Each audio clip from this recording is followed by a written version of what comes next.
greatest possible damage. Because the plants were located in a valley, surrounding hills shielded most residential areas and concentrated the damage on the industrial section. At 10:58 the morning of August 9th, the bomb was exploded above the city, and in the towering mushroom, Japan could read its doom. This was more than a routine bombing. It was the funeral pyre of an aggressor nation. The bomb had been purposely exploded high, so that the greatest part of its radioactive material was dissipated in the stratosphere.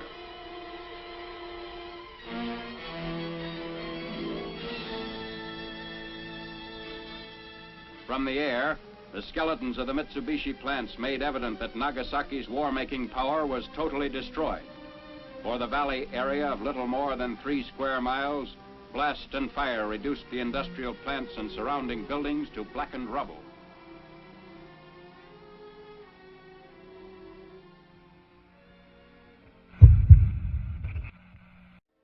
The Mitsubishi Steel and Arms Works extended almost a mile in length.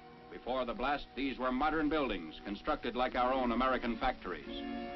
Closer examination of the ruin shows the same complete destruction that characterized the ruins of Hiroshima.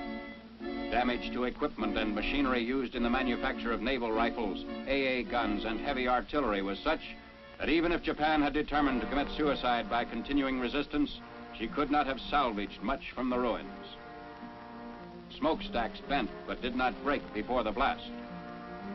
And roads were unaffected, people using them without ill effect shortly after the explosion. The ruins revealed beyond doubt the existence of the shadow factories the Japanese had set up in the nearby residential areas of the industrial valley. You have seen the swath of destruction created by atomic power in this tale of two cities. The world's greatest minds in science, statecraft, and military matters are wrestling with the problems created by the atom. On this spot, outlined in stone, is a figure representing the average man, regardless of his race or creed. These atomic footprints on the sands of time can never be erased. They point a path which leads to unparalleled progress.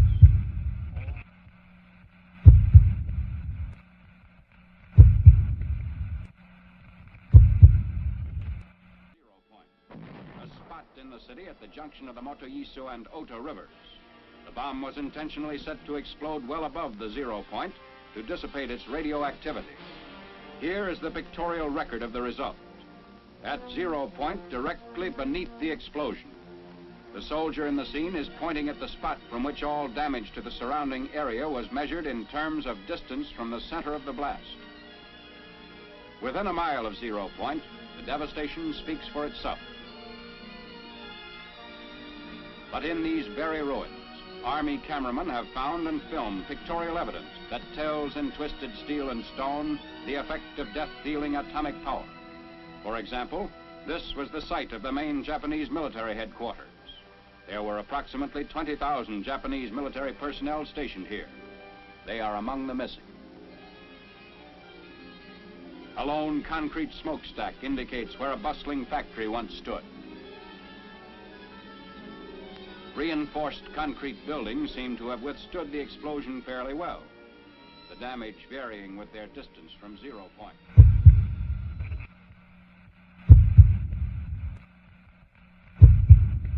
Within an area of a mile to a mile and a half, this type of building was the only type to withstand complete demolition and destruction.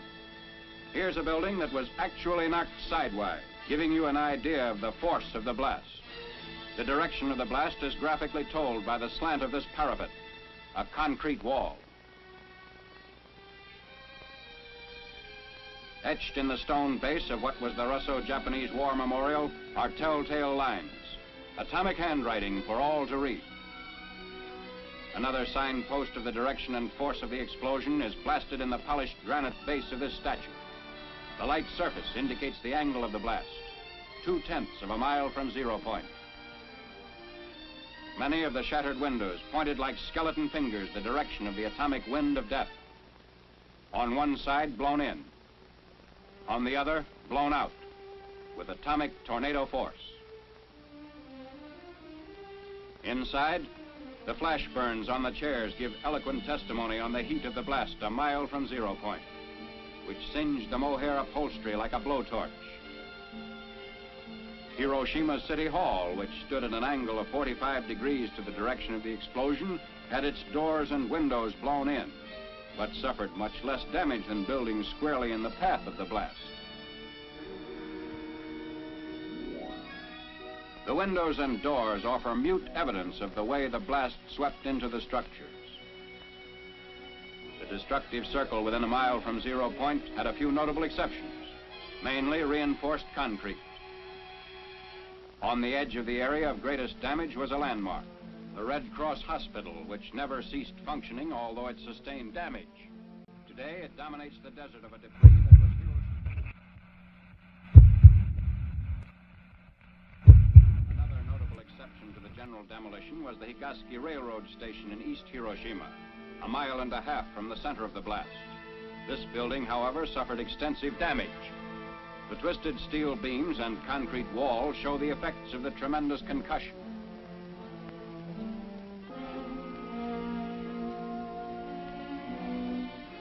What's left of the Commercial Museum, within 2/10 of a mile of 0 point, also gives indication of the tremendous push of the explosion. The downward force of the blast turned the roof of the Commercial Museum into a reservoir. Amazingly enough, bridges did not suffer too badly at Hiroshima. This steel rail bridge, 1 mile from 0 point, had the side toward the explosion virtually blasted by flying particles, which removed almost all the paint. But the side away from the explosion did not need a new paint job. Roads in the area fared better than buildings or bridges. Shortly after the fires died down, traffic was resumed. Today, these highways through the ruins are again in use. Beside our military traffic trudge the survivors of vanished Hiroshima, the first city in history to be atom bombed into oblivion.